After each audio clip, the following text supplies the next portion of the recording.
Chapter 13. The Secret Powers. The morning sun rises across the landscape of Aldgren.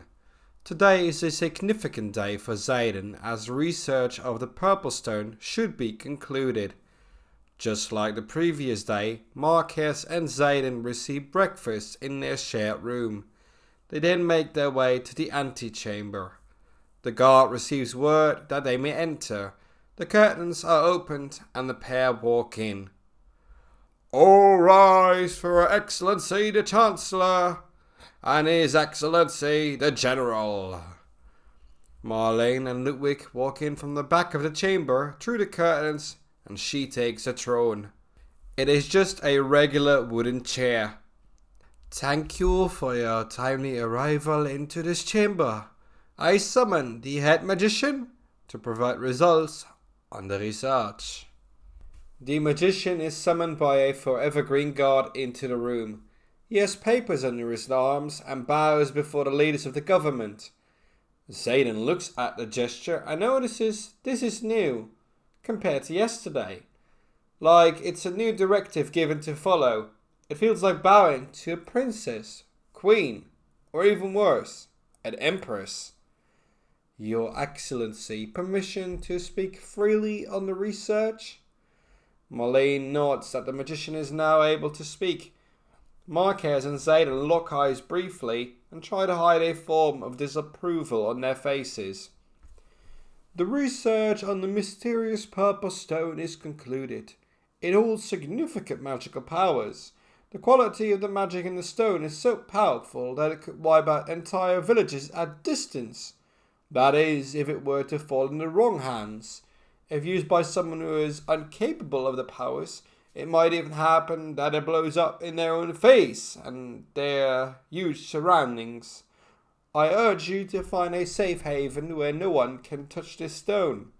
I may only be a simple magician, but the powers of this particular object could spark war."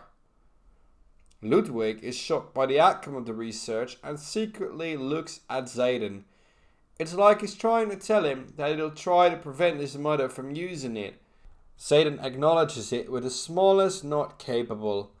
Lucky for the pair, no one else is able to witness this very brief interaction.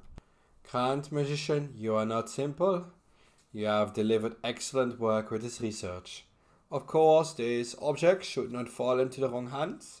The use of it would impact the entire world. There's no doubt about that. Guard, take the stone and bring it to the safe. You know which one I mean. I'll be there shortly to take it from there into my personal vault. That way, it is guarded in the best possible manner." Zayden looks at Marquez, then at Ludwig, towards the magician, and doesn't hesitate to intervene himself. "Mother, you will not take this stone with you. I brought it here in good faith, hoping it will restore relationships between countries and between us. However, you have let power gain control of yourself. This has gotten out of hand. I will take the stone, as it is I who found it. I am the rightful owner of it. Give it back to me, and I'll make sure it is safeguarded by me personally." Marlene thinks about the offer, then rises up from her chair. She looks Zayden straight in the eye and utters, "Who are you to dare insult me by calling me mother in front of all these people? I am your Excellency for you, always and forever. You have absolutely no right to this stone, as it is on my territory. I govern this land, and no one else decides how things are going to be. Furthermore, young man, you're nothing but a nuisance and a bother since you have been here. You will not take this stone back to interfere with my business. For your attempted small coup, I will throw both you and your personal guard in prison for a night, just so you can think about your ridiculous proposal. After that, you will be sent to Fort Hagenberg to aid the readiness of our army in case of war. That'll be all. Guards, seize them." Marlene doesn't even flinch as she goes behind the curtain. In this moment, Ludwig sees his opportunity. He runs down the small carpeted stairs towards a forever green guard and whispers into his ears. That guard runs to the guard carrying a purple stone who is almost outside of the room. He speaks to him as if they are instructions on what to do. The other guard becomes pale, hesitantly nods, and then walks outside the room. The main guard then turns and walks towards Marquez and Zayden and says quietly, "Gentlemen, follow me. You will be fine." Ludwig runs back up the stairs meantime and disappears behind the curtain. Most likely this is the last time Zayden will see his parents in any capacity. The goosebumps of the message turn into consciousness. This is the route that Marlene will take. The path to war, no fear of destruction, no mercy, even for her own son. It has gone to her head for sure. Forever green guards walk in front, to the side and to the back of Marquez and Zayden. They then instruct the pair to walk with them in formation outside the chamber. They go to the antechamber and to the grand hall, and the large white front doors are unlocked and opened. A carriage is waiting outside. Zayden knows that this is the same carriage they entered Aldgren in. The door is opened and the pair sits inside. The instructed guard by his father is sitting with them, across Zayden. "Well, gentlemen, this is most unusual. I never anticipated to leave Aldgren, and here I am. Your father is definitely the most benevolent person I ever met. We can only hope he can stop her from using the stone in any way." Zayden takes off on the words of the guard about leaving Aldgren. He looks surprised at the guard, but thinks wisely of his words. Perhaps this man is a spy, or even the best assassin of the country. Zayden wants everyone he loves to stay unharmed, so he chooses his own words wisely. "Kind guard, can you elaborate on your first sentence? I thought I heard you mention leaving Aldgren." "You heard the words of Her Excellency. We are en route to Fort Hagenberg. With my disagreement and disapproval, but that is the way it works." The guard then follows the same behavior Marquez had. He takes off his helmet and lays it to the side, in the middle of the seat. He then starts smiling. "Zum Glück, mein Junge, we are not going to Fort Hagenberg, thank the spirits. Your father is the general of the guards. He instructs us, not Her Excellency, like you said. However, I carry good and bad news. And there's something else that is interesting. I will start with the good news. We are en route to the border with Neutralia. We will cross it. Then comes the bad news. We are unable to return to Aldgren ever. Your father will try to stop your mother, to prevent war from breaking out, even with his own life. The guard you saw become pale, white, whatever, knows that his life will end soon too. These are sad times in this world, especially when one man cannot even get in the mind of his beloved partner." The guard reaches out his hand towards Zayden to shake it. Zayden accepts and shakes his hand. The same then happens between the guard and Marquez. It seems like this guard is trustworthy. "Thank you for the kind words. I know that my father is a righteous and benevolent man. I am grateful he will send me to the place I now belong. However, I do not understand the cause of your presence. Can you enlighten us more on that as well?" The guard stands up in the riding carriage and means the driver at ease. Marquez puts his hand on his sword, just in case. "Dear boy, you have been trained well to protect. There is no need to. At ease. That is not an order, but a friendly request. I come in peace. I had to stand at some parts started to, chafe.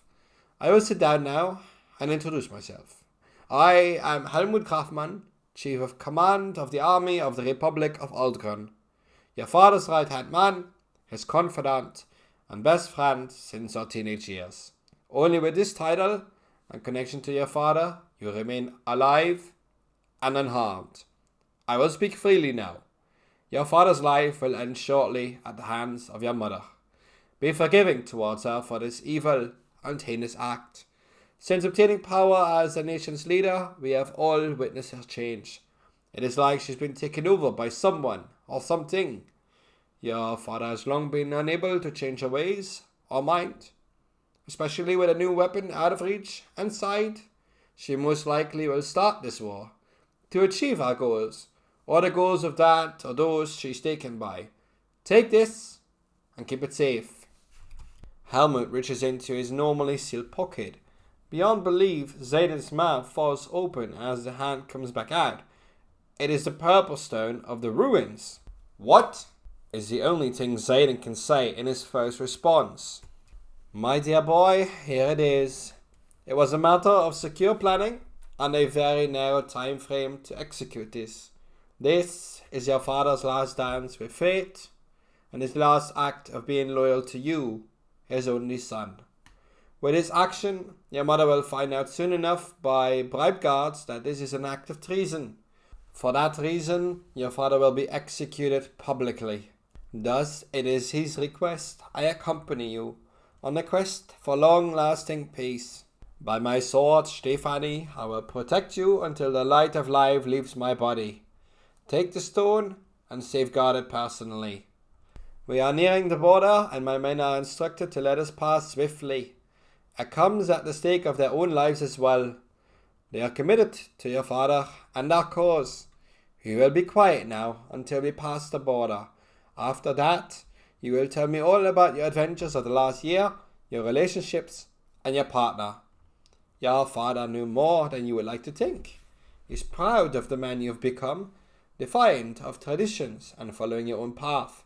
I can convey the message that he is happy if you are happy.